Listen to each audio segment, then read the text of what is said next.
अस्सलाम वालेकुम नाज़रीन, मेरा नाम अली हैदर है और आपका शुक्रगुज़ार हूँ कि आपने मेरी वीडियो देखने के लिए वक्त निकाला। नाज़रीन, मेरी सोच में भी नहीं था कि ये दिन आएगा। नून लीग वाले खुद बोल उठेंगे कि धांधली हुई है, हमने धांधली की है। मतलब मैंने ये सुना था कि लोगों के ज़मीर जागते हैं, इतनी जल्दी जाग जाएंगे, मैंने ये नहीं सोचा था। इस तरह जागेंगे, मैंने ये भी नहीं सोचा था नाज़रीन। मेरे सामने इस वक्त एक पूरी लिस्ट है उन लोगों की जिन्होंने कह दिया है, यहां तक कि टेलीविजन पर आके कह दिया है कि इन्होंने धांधली की, हम अपनी सीट हारे।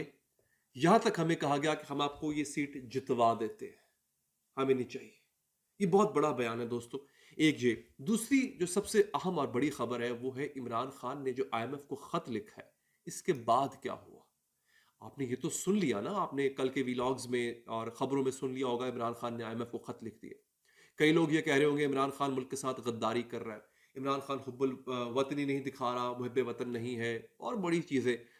पाकिस्तान को पैसों की ज़रूरत है, पाकिस्तानियों के ऊपर कर्जा है, आईएमएफ की किस्त ना मिली मुल्क डिफ़ॉल्ट हो जाएगा, इमरान खान ये क्या कर रहा है, अपने इक़्तिदार की खातिर इमरान खान सब कुछ कर रहा है। ये बहुत सी चीज़ें, ये बहुत सी तनकीद आप लोग सुन रहे होंगे। मैं आपको उसका जो नतीजा निकला है ना नाज़रीन, मैं आपको वो बताऊँगा। ठीक है? उससे पहले दरख्वास्त आपसे हमेशा से रहती है, चैनल को सब्सक्राइब लाज़मी किया कीजिए। ये वो वाहिद अमल होता है आपका, जिससे हमें हौसला अफ़ज़ाई मिलती है कि हम और वीडियोज़ बनाएँ, और वीलॉग्स बनाएँ, और रिसर्च करें, आप तक खबरें हम पहुँचाएँ। तो दोस्तों, ये काम आपने लाज़मी करना है। अच्छा, अब आते हैं दोस्तों, हुआ क्या? मैं आपको एक मुख्तसर तारीख बता देता हूँ कि हुआ क्या है। जावेद लतीफ़ साहब वो कह चुके हैं जनाब के नताइज तब्दील किए गए और मुस्लिम लीग नून पर हुकूमत ठोंसी गई। जावेद लतीफ़ कोई आम बंदा नहीं है। ये नून लीग का कोई छोटा मोटा आदमी नहीं है। वो ये कह रहा है कि नून लीग पर हुकूमत ठोंसी गई है, यानी हुकूमत करने का नून लीग को मैंडेट मिला नहीं था। और इसके पीछे कुछ रीसेंट वाकयात है नाजरीन। वो क्या? नवाज शरीफ साहब जिस तरह से मामले से मंजर से बिल्कुल गायब है, आप लोग को नजर नहीं आ रहा, वो नाराज है, वो नहीं चाहते थे कि जो कुछ हो। ये अरेंजमेंट इस तरह की नहीं थी। अरेंजमेंट कुछ और थी कि 2 तिहाई अक्सरियत मिलेगी या कम से कम सिंपल मेजोरिटी मिलेगी नवाज शरीफ साहब को। खैर, फिर फजलुर रहमान उन्होंने भी कह दिया कि जनाब ये धांधली हुई है। और ये धांधली किस तरह हुई है, किसने मिलकर करवाई है? फजलुर रहमान। अब आपने गिनते जाना है, लेकिन जो आखिरी आदमी मैं आपको बताने जा रहा हूं उसने तो कमाल ही कर दिया ना। जो आखिरी बंदा था, फजलुर रहमान। अच्छा, हाफिज नईमुर रहमान ने इलेक्शन से अगले दिन कहा था जनाब कि ये सीट मेरी नहीं है, मुझे दी गई है खैरात में, मुझे नहीं चाहिए, ये आप अपने पास रखें। आपको याद है ना फजलुर रहमान का, सॉरी, नईमुर रहमान, हाफिज नईमुर रहमान का बयान याद आ गया आपको? अच्छा, इससे पहले वाले वीलॉग में मैंने आपको कहा था, मुस्तफा कमाल ने कहा था, उनकी ऑडियो लीक हुई, समझ सामने क्या आया कि मैंडेट जाली है इनके पास। फिर आज कामरान टिसौरी गवर्नर सिंध, उनकी ऑडियो लीक हुई, पता चला मैंडेट जाली है इनके पास। पीर पगारा वो कह रहे हैं जनाब कि इन्होंने धांधली की है। ठीक हो गया। आखिरी बंदा निसार चीमा, ये एक बहुत बड़ा जिसे कहते हैं ना कि प्लो था। निसार चीमा दोस्तों, ये वजीराबाद से कैंडिडेट थे नून लीग के। ये अपना इलेक्शन हार गए। हारने के बाद इनका ये पहला इंटरव्यू था, उन्होंने एक टीवी चैनल को दिया। और उस बंदे ने तो इनकी जितनी भी इस पर क्रेडिबिलिटी थी उस पर इतना बड़ा सवालिया निशान लगा दिया उस बंदे ने। उसने कहा ये पड़ी है तुम्हारी क्रेडिबिलिटी। उसने कहा जनाब मैं अपनी सीट हार गया, और हारने के बावजूद इन्हें पेशकश की गई कि आपको आपकी नशिस्त जितवा देते हैं, हारने के बावजूद। अब समझ आया इलेक्शन रिजल्ट इतनी देर से क्यों आ रहे थे। पूरा हफ्ता डेढ़ लग गया इलेक्शन रिजल्ट्स आते आते। इससे क्या शक जाता है कि चीजों को मैनेज किया जा रहा था। शक जाएगा ना इससे। ये आदमी हार चुका है, और उसके बाद यानी इसका मतलब है फॉर्म 45 इनके पास आ गया होगा ना। फॉर्म 45 में ये बंदा हार चुका है, निसार चीमा साहब हार चुके हैं। और गैरतमंद इंसान था भाई, मैं तो इन साहब को शाबाश दूंगा, इन साहब को सल्यूट करूंगा। क्या इस बंदे ने गैरत का मुजाहरा किया। इन्होंने कहा मुझे कहा गया कि मुझे सीट जितवाने की ऑफर की गई, मैंने कहा जी मुझे नहीं चाहिए। और यही बात हाफिज नईमुर रहमान ने की थी। तो अब ये मैंने आपको कितनी आवाजें सुनवा दी जो नून लीग के अंदर से उठ रही हैं, क्योंकि इंसान का अपना जमीर भी तो कोई चीज होता है ना।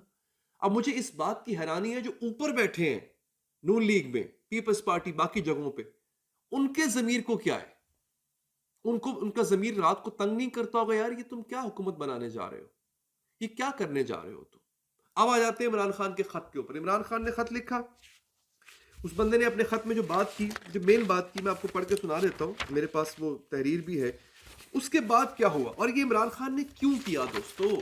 सबसे बड़ी बात ये है ना, इमरान खान पे आज जो गद्दारी का फतवा लगा रहे हैं और कह रहे हैं हुब्बुल वतन नहीं है, उस बंदे का ये अमल जो है, इसके पीछे हिकमत क्या है मैं आपको वो बताता हूँ दोस्तों।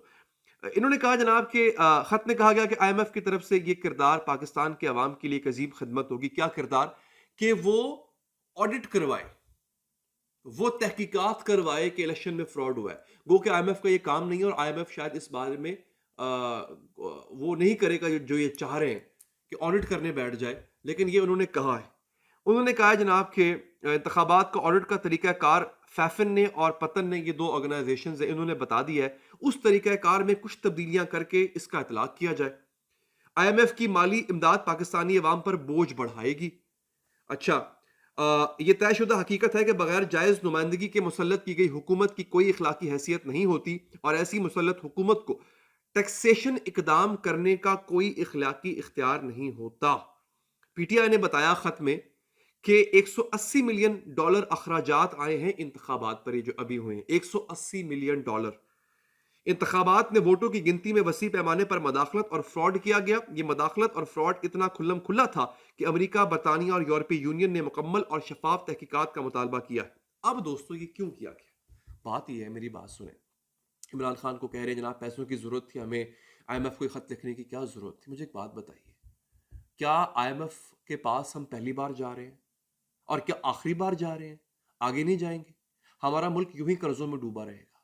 इमरान खान ये कह रहा है कि यार सबसे पहले ये जो हम कर्जा लेते हैं, जो माशी मामलात हैं, जो माली मामलात हैं, ये उन लोगों के हाथ में होने चाहिए, ये उस हुकूमत के हाथ में होने चाहिए जिसके पास अवामी मैंडेट हो। क्या ये उस हुकूमत के हाथ में होने चाहिए ये मामलात, माली मामलात और कर्ज के पैसे और मिलियंस ऑफ डॉलर्स उस हुकूमत के हाथ में होने चाहिए कि जिसके हाथ पे ऊपर धांधली का निशान है, जिसके ऊपर मुबैना मैंडेट चोरी का इल्जाम है? क्या वो हुकूमत ये पैसे लेके, क्या लगता है, अवाम पे लगाएगी? क्या ये पैसे लेके अवाम की तरक्की पे लगाएगी? इसलिए वो कह रहा है कि और किसी ने नहीं सुननी। अदालतों के ऊपर से तहरीक इंसाफ का ईमान उठ चुका हुआ है। इलेक्शन कमीशन ने जो कुछ किया है तहरीक इंसाफ के साथ वो आपके सामने है, उनका उनसे भी एतबार उठ चुका हुआ है। और यही दो इदारे होते हैं जिन्होंने तहरीक इंसाफ को इंसाफ दिलवाना था, जिन्होंने तहरीक इंसाफ की मुबैना चोरी शुदा सीटें उसको वापस दिलवानी थी, वो पता नहीं। अब वो इसलिए आईएमएफ से कह रहे हैं। इसमें मैं चाहूंगा आप लोग अपनी भी राय दें। क्या इमरान खान को ये करना चाहिए था या नहीं करना चाहिए था? और आईएमएफ अगर इमरान खान की बात मान लेता है अगर, तो फिर क्या होगा? इस पे इंशाल्लाह मैं नेक्स्ट वीलॉग लेकर आऊंगा। तब तक के लिए मुझे दीजिए इजाजत। अल्लाह ने के बाद।